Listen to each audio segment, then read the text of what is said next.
My name is Bill Miller, and at the time of these events, my wife Lori and I had been married for just over 20 years. We met in college and married shortly after we graduated. Our daughters, Kelly and Erin, were only a year apart. Kelly was a freshman in college, and Erin was now a senior in high school. About 6 weeks ago, we took Kelly to college, the large state university, which was about 2 hours away. She was in the freshman dorm sharing a room with a good friend of hers. Erin wasn't sure where she would be going to school in a year, but there was a decent chance they'd wind up together at the same school. The girls fought like most siblings, but they had each other's backs and were quite close. Having Kelly leave left an emotional hole in our lives, but we were happy for her and the new adventures before her. I work as a partner in a large accounting firm, and Lori works as a supervisor for a local building supply contractor. She went back to work when the girls were both in school and made her way up the company ladder even though her college major was English. I made more money than Lori, but we were quite comfortable and could afford a nice house, newer cars, and the other nicer things in life, and Lori seemed to love her job. I headed home on Friday afternoon, knocking off work at least an hour early. I remembered that Erin was attending a school camp for the weekend and wouldn't be home until Sunday night. I smiled as I thought of some romantic reconnection time with my wife, maybe a romantic dinner at our favorite Italian bistro, followed by some overdue lovemaking. We'd both been a little off-kilter since dropping Kelly off at school, so maybe a weekend alone without kids would help reignite our relationship. I saw Lori's car in the garage as I parked mine. She must have decided to leave work a little early, too. Maybe she was on the same page as me and wanted to spend some quality time together. I'd suggest we go out to dinner at the Italian bistro to start our weekend off on the right foot. I didn't see her in the kitchen, so I made my way to our bedroom to change my clothes and see if Lori was back there. Maybe she had just arrived home. Walking towards our bedroom, I announced, "Honey, I'm home. Are you in the bedroom?" "Yes, Bill, I'm in here." Entering the bedroom, I saw Lori sitting on the seat on her expansive side of the bathroom, carefully applying makeup to her face and eyes. She was wearing her little black dress and her string of pearls that I had given her last Christmas. Her dressy shoes were on the floor beside her. I also noticed that her overnight bag was opened on the bench, and she had been in the process of packing, some lingerie and more casual clothes having already been packed. "Oh, crap, Lori. I didn't remember that we were going out for the weekend. I guess I had a senior moment. Where are we going? I can get ready really quickly." "Bill, I'm sorry, but I didn't tell you. I have a date for the weekend. I didn't expect you for at least an hour. I didn't really want to have this discussion with you until right before I left. I know you'll be angry and fight, and I really don't want to fight with you." "What? You're going on a date with another man? Are you crazy? I don't remember us agreeing that we have one of those open marriages. Please tell me that this is a joke and that you've really planned a weekend away for us together, right?" She must have spent some time studying the Cheater's Handbook as she tried to justify her planned tryst. "Sweetie, it's only one weekend. I'll be the same old me when I come back on Sunday.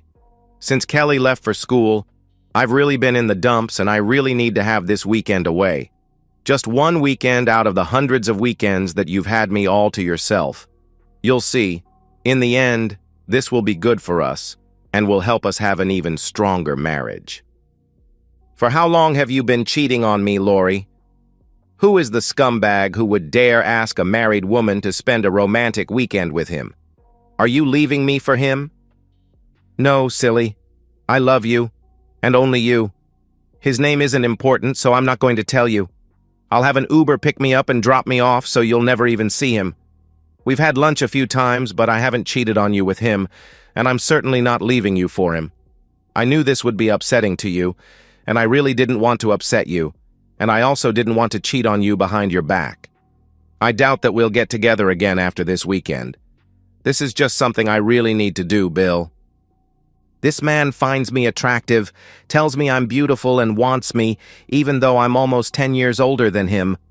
I'm not getting any younger, so I really need to do this to feel better about myself, younger and alive again. Can't you understand? I was hoping you'd grant me a weekend pass from our marriage. I'll be back on Sunday and do my best to make you the happiest husband you know. Once I have this out of my system, I don't plan on doing it again. Besides, the man I'll be with is also married and he has young kids. He has no plans to leave his family, so you really don't have to worry about me leaving you to be with him.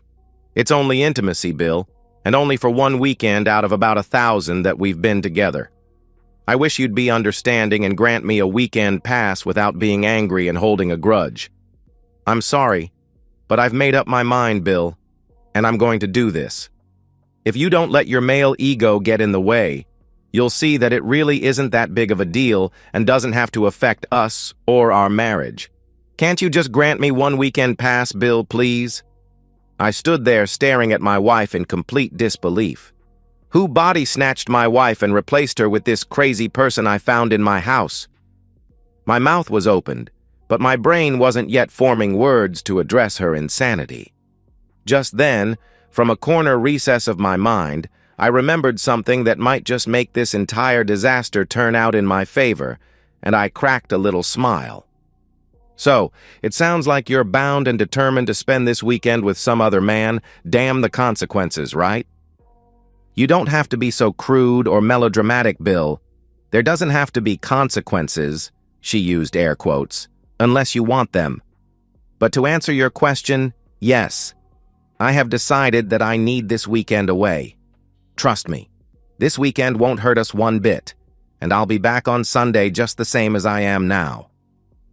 All right. It sounds like you're determined. I suppose he probably told you this nonsense about having an affair with him for an entire weekend and not having any consequences. But I'll tell you now that he is wrong and he is only saying that to get you in his bed. I'll give you until your Uber ride comes to change your mind, and then I'll plan out my own weekend without you. One last thing. If you leave, I promise not to follow you or do anything crazy, but you have promised to leave your phone on so that I can find you if necessary. You won't tell me who this guy is, and I could care less, but I don't want to find out from the police if he turns out to be a psychopath. It's just a matter of safety. Surely you can do that for my peace of mind? She thought for a few seconds, studying my face. Okay, I'll leave my phone on so you can track me for your peace of mind, so long as you promise not to follow me or interfere in my weekend. Deal? Deal. But Lori, you can still change your mind. We can still fix this if we try. A friend of mine at work found a good therapist that really helped his marriage. Just call the guy and tell him you've changed your mind, and I'll call and get us a therapy session. Bill, we don't need a therapist. I just need one weekend for me.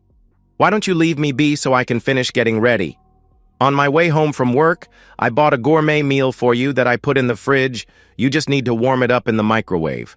I told him that I'd meet him at 7 o'clock, so I really need to get moving. She turned towards the mirror and continued working on her face. I thought of going to the den to make my phone call, but thought, hell, if she can have her weekend away, I can turn the tables on her and I don't really give a damn what she thinks. I pulled out my phone and scrolled through my contacts until I found and selected the right one. I could see Lori glance at me in the mirror as I put the phone to my ear and waited for an answer, knowing that Lori would only hear my side of the conversation. Hi, Sarah. It's me, Bill. Oh, hi, Bill. Haven't talked to you in ages. How are you doing? It was sure nice hearing Sarah's voice again.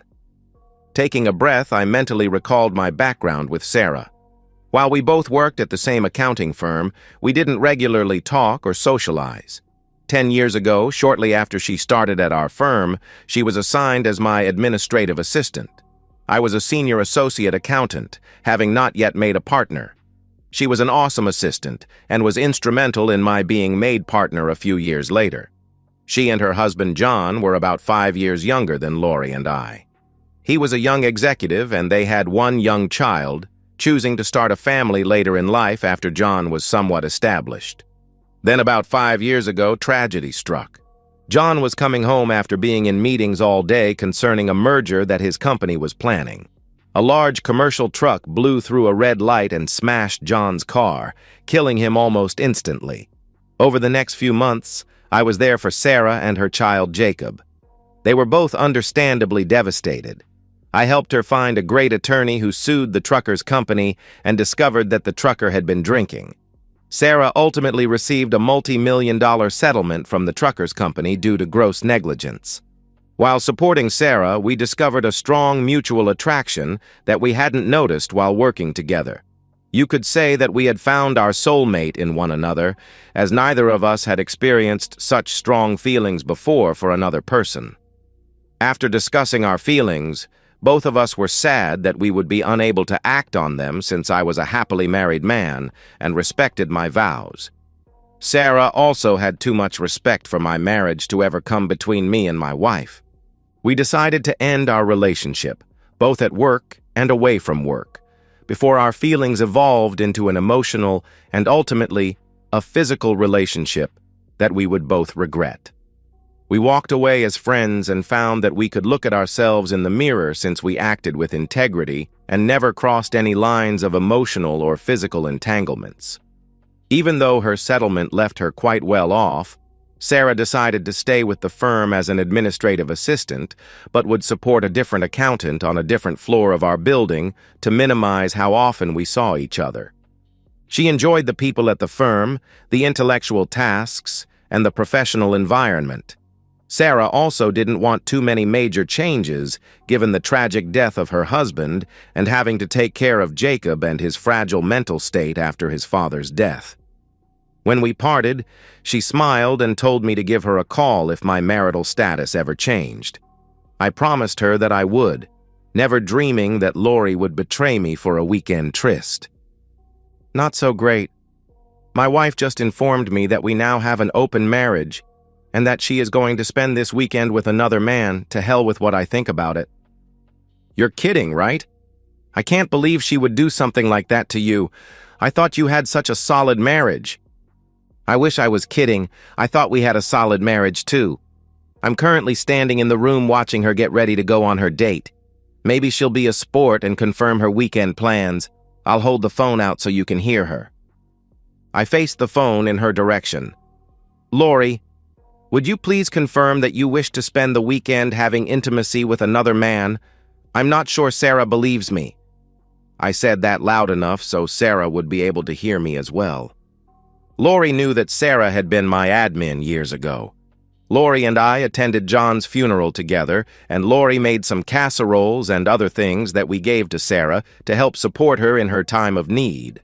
Lori knew that I had been there for Sarah and Jacob shortly after John's death, and that I helped her find a great attorney to sue the trucker's company.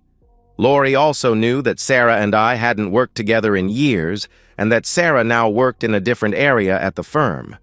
I hadn't mentioned Sarah in years, since we had completely severed our personal and professional relationships before anything bad might have happened.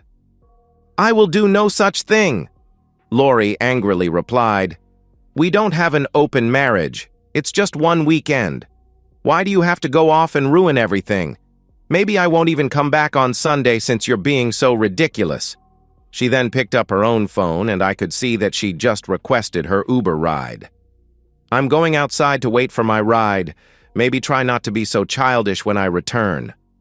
With that, she zipped up her overnight bag and pulled it behind her as she marched through the bedroom towards the front door. Returning the phone to my ear, "Did you hear that?" Yes, I did. I simply can't believe she is doing this to you. Is she having an affair? Do you know the man she is seeing? No, I don't know the scumbag. She wouldn't tell me his name, but she did say he was married with young children.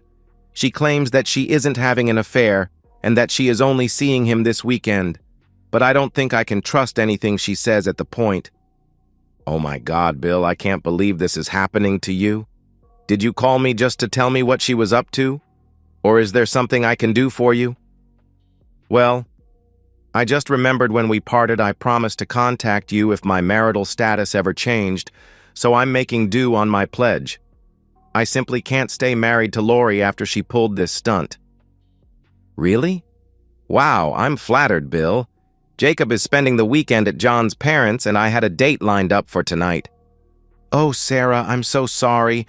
I was so caught up with my problems I didn't even consider that an attractive woman like yourself would probably have plans for the weekend. In fact, I didn't even know you were currently in a relationship. I'm happy for you, Sarah. I'll let you go. No, Bill. You've got it all wrong. I was in a relationship for about a year, but that ended several months ago. He wanted to get married, but I broke it off because I didn't feel a spark and didn't want to get tied down in a relationship just so I wouldn't be alone. Tonight's date is the first date that was set up by my sister. I'll tell him that a close friend got some very bad news, and I have to cancel our date to help out. It's kind of the truth. I just won't tell him that the friend is a man that I used to dream about when I went to sleep at night. Wow, really? Now I'm flattered. You'd really break your date to spend time with me? Absolutely, in a heartbeat. Jacob and I used some of the settlement money and bought a different house a couple of years ago. The schools are a lot better here. I'll text you my new address when we hang up. If you still live in the same place, I'm only about 15 minutes away. I confirmed that we hadn't moved and that I'd pick her up in an hour. We went to the little Italian bistro where I had originally planned to take Lori. Our strong connection hadn't diminished over the years. In fact, it seemed to be even stronger. We spent that night, and most of the weekend, in her bed. Not only did we have an intense emotional connection, but found that our physical connection and compatibility were simply off the charts. On Sunday morning, while lying in bed, we discussed Lori's actions over the weekend, and I confirmed that I could not remain married to her, regardless of whether Sarah and I had a future together. Sarah smiled with a smile so bright I thought it would light up the room. Well, mister, I certainly think we have one hell of a future together. I'd love to explore a relationship with you, and I'm sure Jacob would be thrilled to have you back in his life. We had another round of lovemaking to celebrate our uncharted life together, after which I left to return to my house to wait for Lori's return.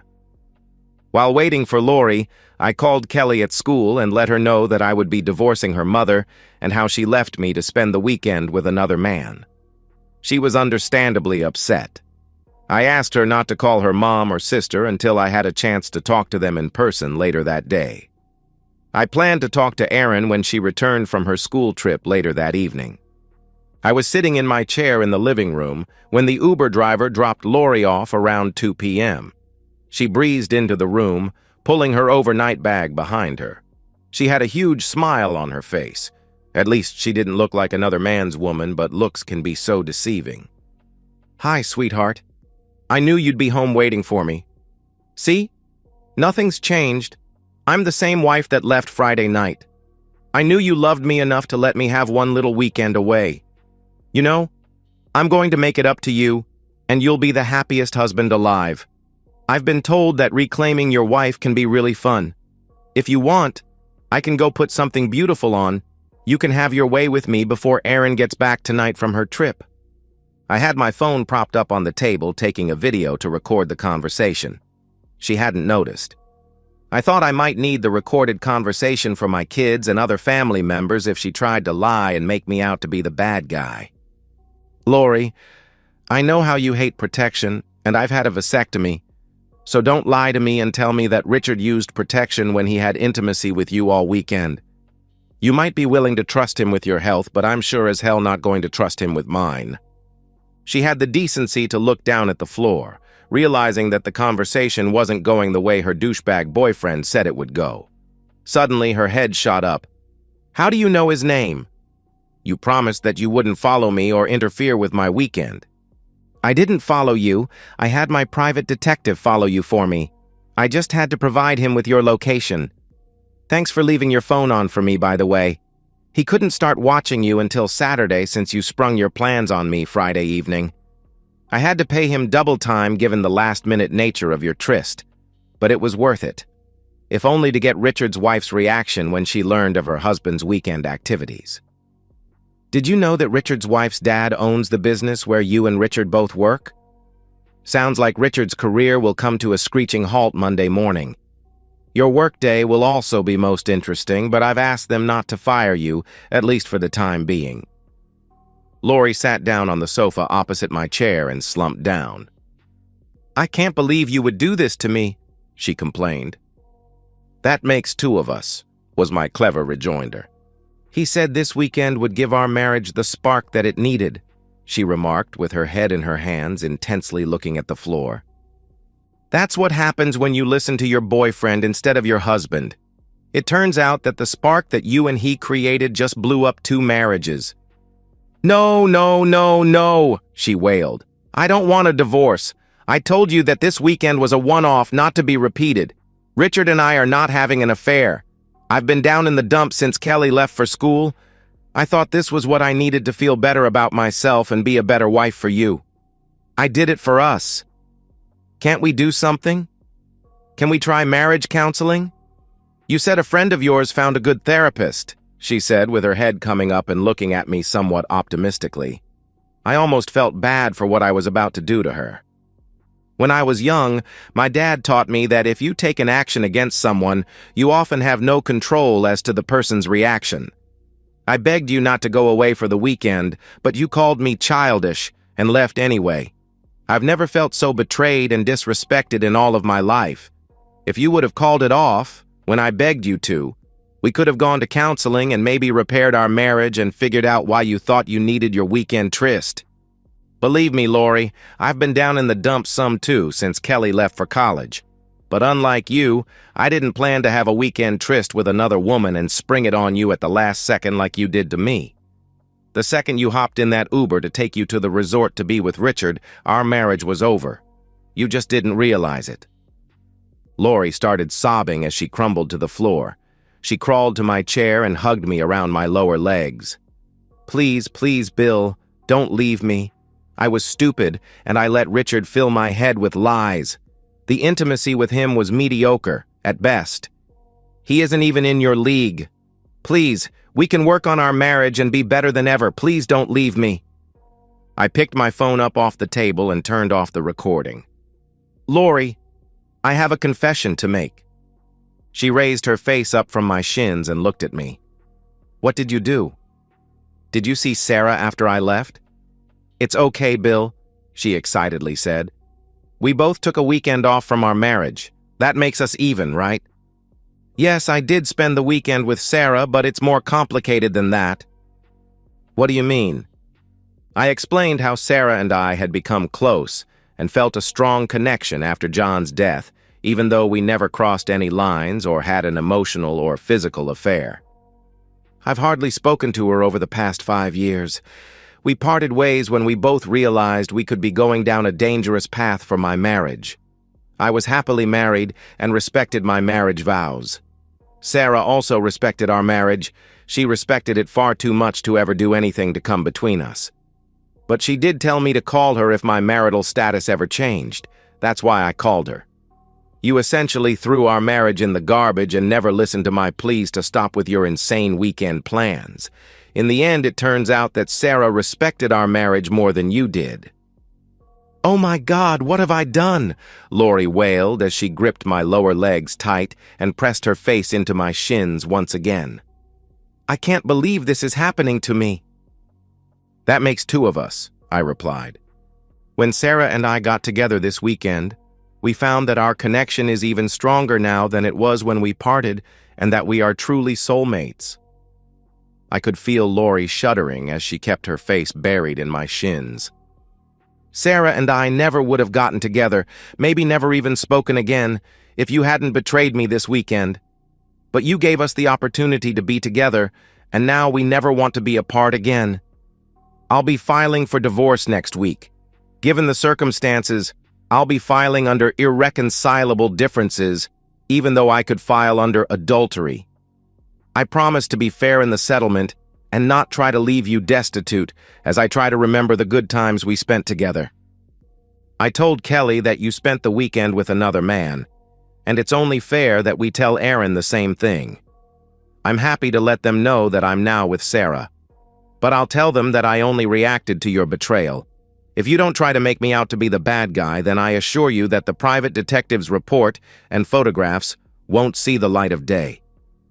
I think Lori knew fighting for me to stay married to her was a lost cause. We talked with Aaron later that night after she returned. Erin was upset and asked if we could try marriage counseling.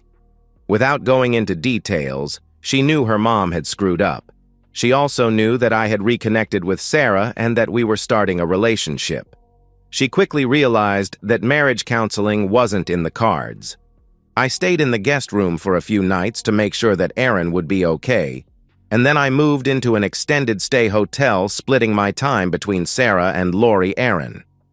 Later that week, I presented Lori with the outline of a very fair settlement offer. Even though the settlement money from John's death was in trust for Sarah and Jacob, I knew that I could leave Lori the house and a decent amount for alimony and child support without any financial impact. To Lori's credit, she never tried to make me out to be the bad guy or claim that I was the reason that we divorced. She'd try and tell people that we simply grew apart. Some knew that was nonsense, so as a last resort, she'd tell them that she really screwed up and that my leaving was entirely justified. Sarah and I married shortly after my divorce was final. The wedding was small but beautiful, and my bride was breathtaking. We only invited close family and friends. I was happy that both Kelly and Erin attended and appeared genuinely happy for us. I think they both realized that there was no way I could stay married to their mother after what she did, and they just wanted me to be happy. Sarah was in her mid-30s but convinced me that my baby-making days weren't over. I had my vasectomy reversed and we proceeded to have 2 wonderful, healthy babies. First, we had John, named in John's memory, but we called him Jack. Then, a year later, we had our little girl, Jacqueline, named after my mother. We called our little girl Jackie. Jacob and I have developed a great father-son relationship. Looking back, he really needed a father in his life.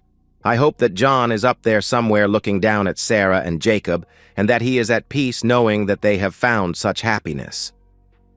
Today, it's been almost 10 years since that fateful weekend. Sarah and I are as happy as 2 people have a right to be as we attended Kelly's wedding to her longtime boyfriend, Tom. Jackie was their flower girl, and Jack did a great job as the ring bearer. Jacob was in high school now and was a very handsome and athletic young man. He attended with his very pretty girlfriend. I hadn't seen Lori in over 6 years. She looks all right, but can't hold a candle to Sarah. I think having 2 more kids made Sarah absolutely blossom. Lori had finally remarried a man named Stephen, whom she met at work. I met Stephen at the rehearsal dinner, and he seemed like a pretty good, all-around nice guy. We had a private moment to chat, and he mentioned that Lori told him what happened between us and blamed herself for our divorce, something I acknowledged with a quiet nod. I assured Stephen that whatever silliness that had possessed Lori had been vanquished and that, for the most part, she was a wonderful wife and partner. He readily agreed. I learned that Lori was on seriously thin ice at work for a while, but they never fired her.